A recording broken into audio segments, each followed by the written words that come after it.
Sobat Genbi, Genbicang, Genbi Tegal, Bincang-Bincang. Kali ini bersama aku Widya Irviani, mahasiswa Kesehatan Masyarakat, anggota Genbi Tegal, Komisariat Universitas Pekalongan, akan berbincang-bincang santai membahas mengenai hidup sehat di masa pasca pandemi seperti sekarang bersama narasumber yang sangat luar biasa yang ada di samping saya, yaitu Ibu Musa Fitri Fatia, Magister Farmasi Apoteker. Assalamualaikum Ibu, gimana kabarnya nih Bu? Waalaikumsalam Mbak Widya.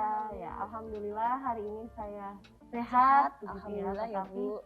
Ini saya sedang sedikit batuk begitu ya Mbak ya, jadi saya izin memakai masker. Oke teman-teman Genbi semua, Ibunya izin pakai masker nggak apa-apa ya teman-teman? Oke Bu, lanjut aja nih Bu. Jadi kan ini kita rumornya itu ada pandemi sudah mulai berakhir Bu. Nah itu apakah benar Bu? Menurut Ibu bagaimana Bu? Pandemi sudah mulai berakhir gitu ya. Mungkin karena sekarang kuliah sudah pada masuk begitu ya. Jadi dikiranya sudah tidak ada pandemi. Gitu. Padahal sebenarnya pandemi itu belum benar-benar berakhir. Hanya transmisi aja dari pandemi ke endemi. Kita harus tahu pandemi itu suatu penyebaran penyakit secara luas, secara internasional. Sedangkan kalau endemi itu penyebaran penyakit pada wilayah lokal begitu ya. Jadi hanya transmisi yang tadinya dia pandemi kemudian berubah menjadi endemi, tapi belum benar-benar hilang. Oke, Sobat Genbi semua, jadi tahu kan sebenarnya ini tuh bukan berakhir tapi berpindah antara pandemi ke endemi. Nah, ini kadang-kadang nih Sobat Genbi bertanya nih Bu, kalau udah transmisi ke endemi apakah menggunakan masker itu masih penting Bu? Gimana nih menurut Ibu? Nah, kemarin mungkin sudah pada tahu begitu ya teman-teman ya, kalau misalnya ada pengarahan dari Presiden langsung bahwa sudah boleh melepaskan masker di area terbuka. Nah sebenarnya itu ya boleh begitu ya, tetapi kita lihat lagi kondisi fisik masing-masing begitu. Misal seperti kondisi saya saat ini, saya memakai masker karena saya sedang batuk begitu ya. Jadi dan misal teman-teman yang sekolah atau kuliah mahasiswa begitu ya di dalam ruangan, begitu bertemu dengan teman-teman jaraknya tidak terlalu jauh begitu ya artinya. Jadi kira-kira menggunakan masker masih penting atau tidak? Tentu masih penting begitu ya teman-teman ya. Jadi menggunakan masker itu masih penting karena ketika kita ada aktivitas di dalam ruangan, jarak kita tidak menjamin tidak menjamin kalau kita akan menjaga jarak begitu, dan juga sirkulasi udaranya tentu akan berbeda. Tetapi kalau di luar ruangan silahkan boleh melepaskan masker, tentunya dengan ketentuan-ketentuan ya, misal tidak saat berkerumun juga gitu ya, meskipun di lapangan berkerumun. Iya, apalagi gitu Sobat Genbi yang suka nonton konser nih, jangan sampai gara-gara arahan Presiden boleh buka masker di luar ruangan, pas konser buka masker Bu, padahal kan itu kan kita dempet-dempetan, nempel-nempel gitu kan sangat berbahaya ya Bu. Sekali itu resiko infeksinya besar gitu ya. Kita juga tidak tahu ternyata ada yang sakit begitu ya. Jadi tetap penting gitu ya menggunakan masker meskipun di luar ruangan gitu. Oke Sobat Genbi, untuk selanjutnya nih Bu, kadang-kadang Sobat Genbi itu bertanya Bu, kalau misalnya kita mau nonton konser terus ya Bu ini, nonton film di bioskop, terus mau naik kereta gitu kan pasti kita ada sertifikat vaksin kayak gitu. Nah pasti bertanya-tanya nih Bu, yang Sobat Genbi yang bukan dari kesehatan, kayak kenapa sih pemerintah itu mengeluarkan vaksin dengan dosis 3 gitu, sampai 3. Kenapa nggak bikin 1 aja tapi langsung ampuh menangani COVID? Otomatis ampuh gitu. Jadi mungkin waktu dosis vaksin pertama gitu ya, sudah ikut vaksin, ada vaksin kedua, ada vaksin ketiga. Nggak tahu nanti ternyata ada vaksin keempat begitu ya. Kenapa nggak harus 1 aja? Ternyata ya, kalau misalnya sifat kayak coronavirus ya, kalau sekarang atau waktu pandemi kemarin, coronavirus ini virus yang bisa bermutasi. Artinya ketika sudah diberikan vaksin pertama, kita sudah punya kekebalan nih. Kemudian coronavirus ini bisa bermutasi mengikuti sistem kekebalan tubuh kita. Ya, akhirnya kita butuh benteng kedua dengan pemberian dosis kedua. Kayak gitu. Dan selanjutnya ternyata dosis kedua belum cukup. Virus masih bermutasi. Perlu dosis booster ketiga gitu ya, booster karena apalagi varian yang sekarang ya, jadi BA3 dan BA4, BA4 dan BA5 ini dia virus mutasinya sangat besar kayak gitu, jadi dia lincah begitu. Makanya perlu vaksin selanjutnya.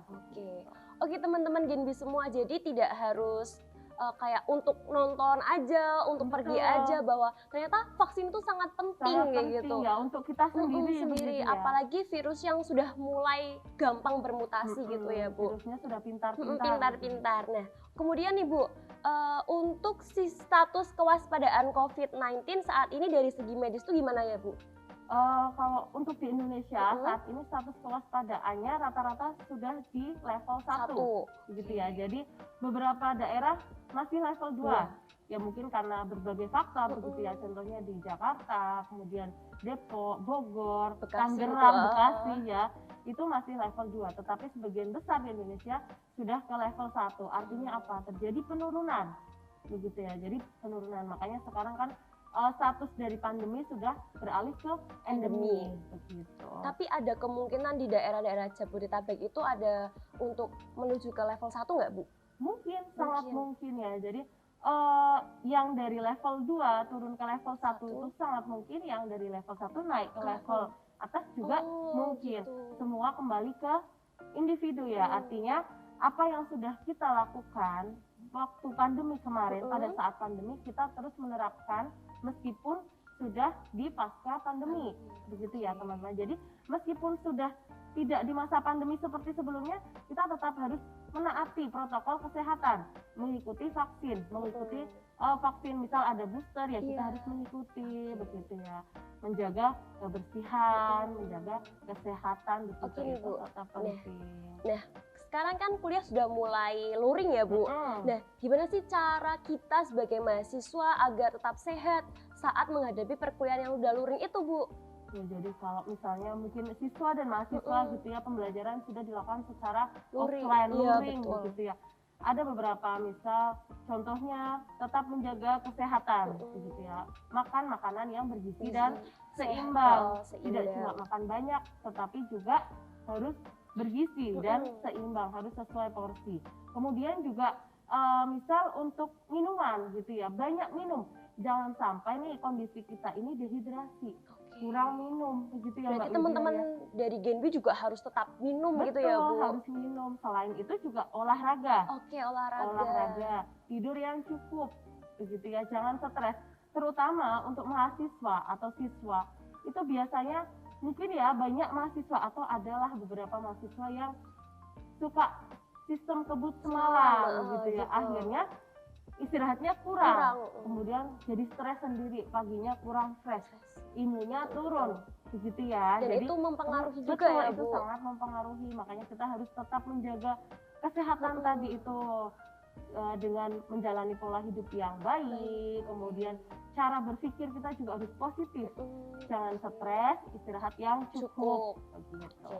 Nah Sobat Genbi semua pasti ada pertanyaan lagi nih mengenai bagaimana sih tantangan dari mahasiswa dan dosen setelah pasca pandemi ini, dan bagaimana cara beradaptasi setelah di era new normal ini Bu? Jadi tantangannya ini sedikit kaget gitu ya, yang dari biasanya tidur kayak gitu ya. Jadi mungkin teman-teman mahasiswa nih, khususnya mahasiswa ataupun para pelajar begitu, kemarin setelah waktu pandemi gitu, saat pandemi terjadi, waktu belum seperti sekarang ini, mungkin menjalani kegiatan belajar mengajar itu secara online, secara daring. Jadi sudah 2 tahun secara daring, kemudian luring. Nah, ini ada sedikit tantangan untuk mahasiswa tentunya, kepada pelajar juga. Yang pertama yaitu menyesuaikan diri ya. Artinya mungkin kemarin waktu di rumah, belajar di rumah, tidak interaksi dengan orang secara langsung begitu ya. Akhirnya setelah luring, kita dihadapkan dengan orang langsung.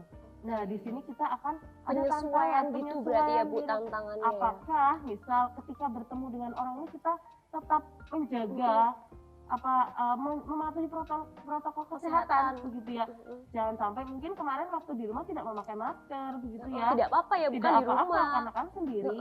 Gitu. Tetapi kalau di luring kegiatan misal di tempat kegiatan di sekolah ataupun di kampus-kampus untuk para mahasiswa sebaiknya tetap mengikuti protokol kesehatan tadi.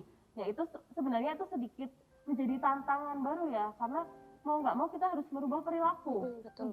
Ya.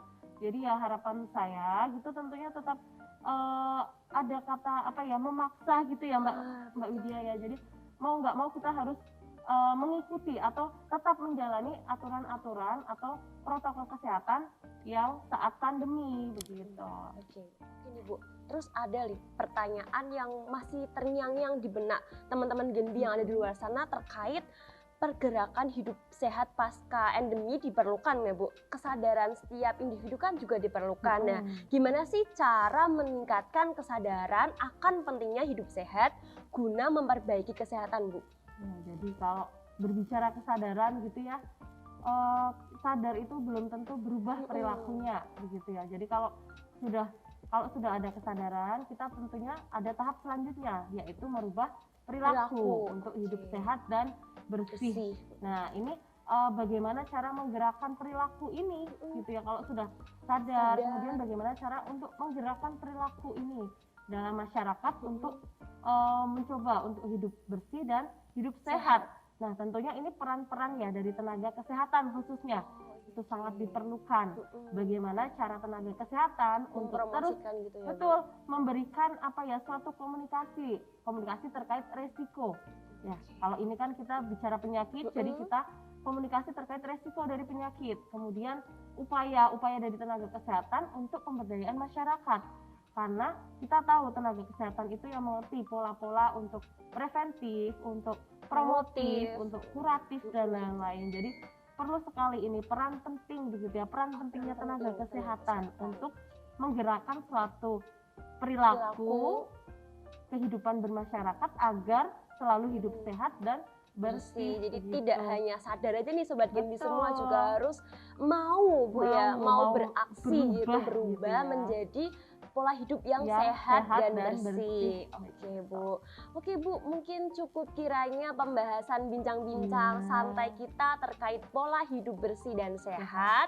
Kemudian teman-teman Genbi untuk jangan lupa tetap mematuhi protokol kesehatan meskipun ini sudah emisi dari pandemi ke endemi kayak gitu. Tetap menggunakan masker dan jangan lupa untuk selalu vaksin karena itu sangat penting untuk tubuh kita menjaga diri dari mutasi-mutasi virus yang gampang banget ya Bu. Sudah sangat canggih lincah gitu ya. Kemudian sikap yang harus teman-teman Genbi terapkan juga yang pertama itu ada menjaga diri dengan pola makan yang baik, bergizi dan seimbang, kemudian istirahat yang cukup, atur tidurnya, jangan sampai begadang, mengerjakan tugas-tugas yang sangat numpuk ya Bu. Tidak bisa dipungkiri karena mahasiswa kan pasti dapat tugas. Sukanya mungkin SKS gitu ya, Mbak, ya. Jadi harus di manajemen sebaik mungkin gitu. Kemudian juga selalu olahraga Bu di weekend. Teman-teman Genbi juga bisa weekend olahraga,